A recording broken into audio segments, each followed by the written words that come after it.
Unfortunately, the laws as they stand today try to create a level playing field between criminal and victim. And that's just wrong on so many levels.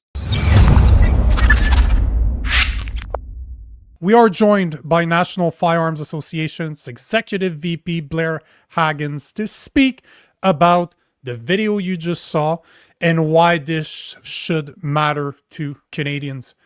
Let's bring him aboard. Blair, thank you once again for being on the show. Thank you for doing this short notice. A pleasure to be here again. Good to see you, Blair. Good to see you. So before we get into it, I figured I'd just kind of provide the information, what we know as of right now about the case. So on Tuesday, March 17th, at around 12:50, so midnight, just before 1, police responded to reports of a shooting at a domicile in Vaughan. Multiple suspects, armed, at least one of them had a firearm.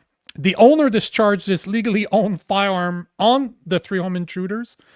Although they escaped, one of them ended up in hospital with a bullet in the gut. He was later identified as Trestin Cassanova-Alman, 24. He is charged with robbery with a firearm and disguise with intent in relations to the home invasion, but he also was breaching his parole because that young man had been on outstanding. Not only did he breach parole, he was on outstanding orders, and he had active warrants on top of it. So we're not talking about a good little man here. So the part that I really like about this is that one of them got shot. I won't lie to you. I absolutely love that the guy was able to get some type of protection. But the fact that I really love about this is the police are not pressing charges, and they've been very clear about this, that no process, no nothing. It seems like the guy has used self-defense. So before you give us your opinion on the case itself, can you explain to the listeners what is legally allowed to be done in Canada when it comes to self-defense? Well, that's a loaded question. Forgive the pun. I know. And this comes up a lot when people talk about self-defense with firearms, which obviously representing the National Firearms Association, I have gotten a lot of questions about over the years. And what I always come down to with firearms or any means of self-defense, it is entirely circumstantial. Okay, the circumstances of every case are different, and you can't just unfortunately, in Canada today, you can't just give a blanket endorsement for one form of self-defense or another form that's going to work in every situation. And you know what? That's wrong. People talk a lot about Castle laws in the United States, Castle Doctrine, that sort of thing. If someone comes into your home, you are entitled to use whatever level of force that you feel that you need to defend yourself and your family. And I know a lot of Canadians have a problem with that. Because obviously you don't want to see people who have no ill will or ill intent, injured or killed just for simply making a mistake or something like that. But the fact of the matter is that laws regarding self-defense in Canada that we still have today, they may have made sense 50, 60 years ago, but frankly, at this point in time, they are antiquated laws based on a Canada that doesn't exist anymore. Okay. So that does need to be addressed through legislation. That's the only way to do it. You do have the right to defend yourself in Canada. You do have the right to defend yourself in Canada with a firearm, even a handgun. But the fact of the matter is each case is different, and under the law, the use has to be proportional to the threat that you're facing. How you are supposed to know this in the heat of the moment, and I'm sure this gentleman in Vaughan didn't know what was happening. He may not even known that his assailants were armed with a handgun, unless it becomes apparent, during the assault. You don't really know. This idea that a victim a homeowner is supposed to know instantly what level of force that he's facing, what level of force is reasonable to be used against somebody who's breaking into your house. You don't know, what his intent is. Well, you can imagine what his intent is, and it's not good. And how many there are, and make a judgment based on that is frankly ludicrous. And that's why these laws need to be addressed. The onus should not be on the homeowner to justify his level of force. Okay, and frankly, I understand it's problematic. I've dealt with a lot of these cases over the years. I've dealt with them myself. I've been the subject of 2 armed robberies. Okay, so I've had guns shoved in my face too, and I had to make quick decisions on what I needed to do to survive in those situations. And you know what? In retrospect, I really resented that. Okay, Mm-hmm.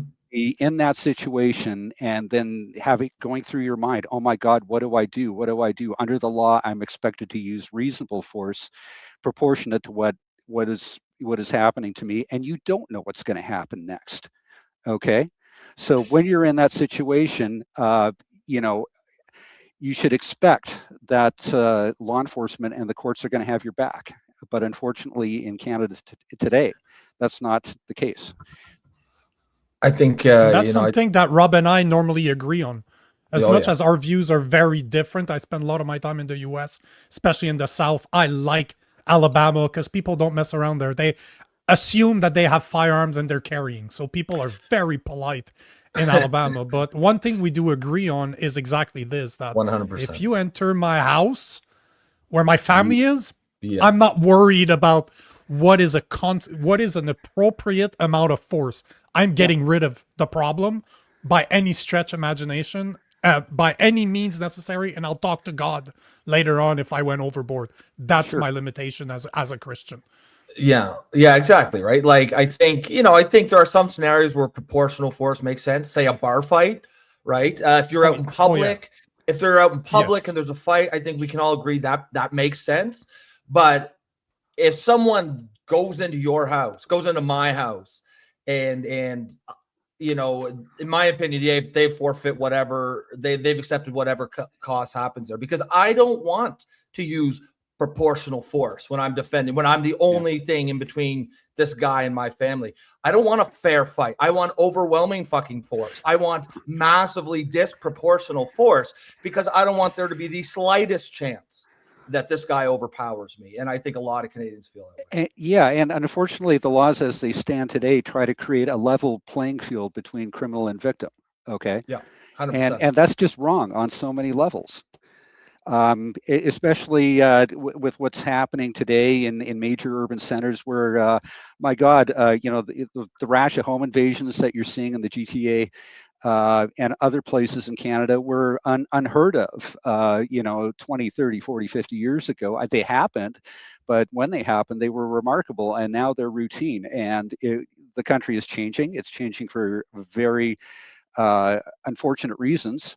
And Canadians are going to have to learn to adapt, and unfortunately, that's meaning providing for your own self-defense, knowing certainly knowing the law. And when I talk to people, because I've gotten this question for decades, people want to know, what is my right to use a firearm? What use of force is appropriate in the situation. And first of all, you're going to have to decide that. Okay, you're there, I'm not. I can advise you based on my experience. Law enforcement uses a use of force continuum. And I always encourage people, look at the law enforcement use of force continuum. That's a pretty good guide on how you can react to an escalating level of violence. But still, in a home invasion situation, are you going to have the opportunity to do that at your house at midnight? Come on, look at legal precedent. There is a lot of legal precedent in Canada in terms of self-defense, defense situations that went right and went wrong, because there are things you can do to protect yourself. You can use force to protect yourself and weapons, but at some point in time during that amount of force may not be appropriate anymore. Be aware of that. When the threat is no longer there. the force that you use may not be appropriate. So there are a lot of factors here, and especially in Canada today, where it's very, very complicated, unnecessarily complicated. People who think that they're going to find themselves in these situations need to do some research, need to do some education, because that's going to have an impact on how you come out of that situation. One of the things that all mainstream media is talking about, the police said it multiple times, it's on their website right now, is that he was a legal gun owner and his firearm was properly stored. They keep on repeating that in the media, which as a legal gun owner, I'm like, that is a very interesting. I don't think I've ever heard that mentioned like that. Yeah. So why is this case so different in your opinion? Why do they keep on saying this? And you know what? Because we don't know the type of firearm, we don't know who the guy is. We just know that he's a middle-aged man that had an elderly woman in the house with him. Sure. That's it. We know nothing else. But he was a legal gun owner, and his firearm was well stored or properly stored, and there's no charges. What's going on here? Well, you know what? I heard that too, and I thought, well, the question is not whether his firearm was legally stored. His firearm was in use. Okay, so the storage laws didn't apply. Okay, and his firearm may have been legally stored before he suffered the home invasion and was forced to protect himself. But the fact of the matter is, he felt compelled to take his firearm out of storage and use it to defend himself and the other individuals in the household, and that's not necessarily illegal, okay? A lot of people think that Canadian firearm storage laws preclude the use of firearms in self-defense, and in some cases they can, okay? But if you take a firearm out of storage expressly for the purpose of defending yourself, that's not necessarily unlawful. Obviously, there's going to be an investigation, and the circumstances of that use are going to be weighed against the outcome of the incident. But no, I mean, if your home is under assault and you feel that your life or the life of others is in danger, you go and retrieve your firearm, load it, make ready, and defend yourself. That's not necessarily illegal.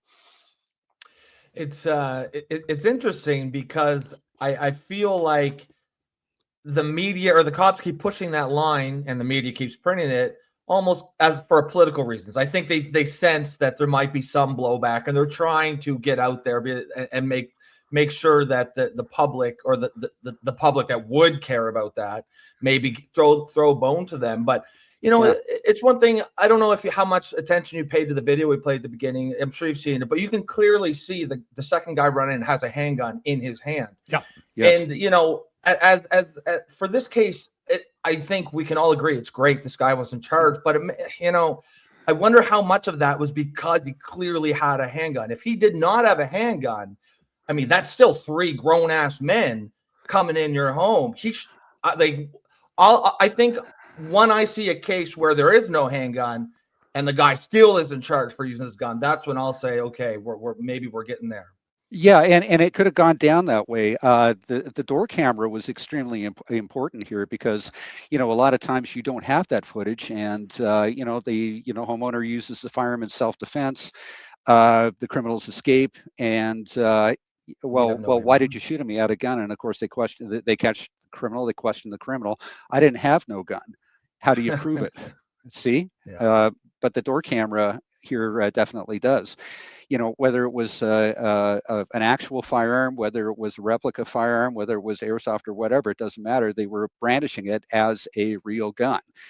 And, obviously you're going to feel your life is in danger. But I totally take your point. I mean, why should you be subject to that reasonable use of force when you just don't know? I mean, it's a split-second decision. And to require homeowners or require potential victims to react a certain way in proportion to the threat that they are facing, which they don't know and have no experience with. I know there's a lot of criticism about Castle laws in the United States, but I think it's unwarranted because you have to you have to come down on the side of homeowners and victims in a case like this, because it is just not reasonable to expect that everybody is going to understand use of force, understand proportionality, and react that way. And unfortunately, in Canada, that's not taken into consideration. I know the police in this case are saying, well, we're not going to press charges, but those charges could still come. They could still come from Crown. I'm sure Crown is looking at this and thinking, well, do we lay a charge here? I know it'd be politically unpopular, that's for sure. But we often find in cases like this that they feel obligated. They feel obligated to charge the victim, just to show that they do not encourage things like vigilantism or taking the law into your own hands and that sort of thing. Yeah, we know we've got a weak case here. We know it's going to probably, the charges are going to get dismissed, but at least we've done our due diligence, and we've shown people that, hey, this is serious, and if you're forced to do this, you're at least going to get charged, if not convicted. And again, that's wrong too. That's got to change. And it's really based on laws in a society that where that worked for many years. I will say that. I mean, the Criminal Code of Canada, self-defense laws and proportionality were very appropriate for many decades, but it's not appropriate anymore. And to expect that the challenges that people are facing today, it's going to work for them is clearly not. I come from a martial art background. I've done a lot of fighting in the ring, and then I started doing Krav Maga. And my instructor is a little guy from Israel that used to train the Israeli army in hand-to-hand combat. If you've never been in a fight against three, if you've been in a fight with one-on-one, you understand that it's not that easy if you don't know what you're doing. But I don't care how trained you are. Three guys on you, it's not like in the movies. They're not going to wait on you to deal with the first one and then deal with no. We've trained for this, where guys had baseball bat, they had fake knives, they had guns. You should see us. We're getting out of training. We are purple. I have videos of me beat it up just because we were doing some advanced training. And that's something that judges don't understand. That's something that Crown attorneys don't understand. That's something that the trial jurors don't understand. They don't know what it is to have to fight people hand to hand. And he was probably sleeping. It was at 1 o'clock in the morning. He was probably sleeping. You wake up, you're like, what the hell is going on? But I know that your time's limited. There's one last thing I wanted to bring up with you, because last month prosecutors withdrew charges against, the man in Lindsay, Ontario, that had been accused of assaulting a home intruder. That makes no sense to me, but that is how he assaulted a home intruder, sir. That was in August 2025 last year. And Doug Ford, as much as I dislike that man, talked against it, saying that guy should be charged, that he did nothing wrong. He came out and said the same thing about this case, because the charges were dropped against the Lindsay man. Do you think that this case kind of opens the door for a conversation about Castle Doctrine in Canada? Or do you think that, because it's very political right now, their gun grab is not doing well. Police forces throughout Canada don't want to enforce it. There's 9 provinces that said no. There's basically Quebec and maybe BC that are still on board with it. Do you think they're going to have to give something? No. I don't even think Quebec and BC are on board anymore. But I think it continues the conversation, and that's a good thing. Okay. Unfortunately, the conversation only comes up at times like this, where you've had a high-profile case where somebody's forced to defend themselves, and fortunately, this time it looked like it went the right way. But I will guarantee you that there will be other cases where it will not, and people will be charged. And you use the example of the man in Lindsay. He was charged. Okay, he had to get a lawyer. He had to prepare to defend himself. It was probably very, very expensive for him to do that. The process was the punishment. So Crown got their pound of flesh from him, even though they did not get a conviction. They taught him a lesson. He'll think twice about defending himself again in the future. assaulting a home intruder. 100%. Assaulting a home intruder. Wild. No, okay. Wild. Yeah. Blair, I really want to thank you for your time. Thank you for Sure. doing this last minute, because I literally reached out to you this afternoon. I Yeah, will, no now that I know that you do respond to me that fast, sorry, you're going to be on call now. I might reach out to you when I need a gun expert like you, but thank you very much for, I'll be prepared. for thank you very much for coming on, and Appreciate your time, looking sir. forward to talking to you again. Okay, thank you.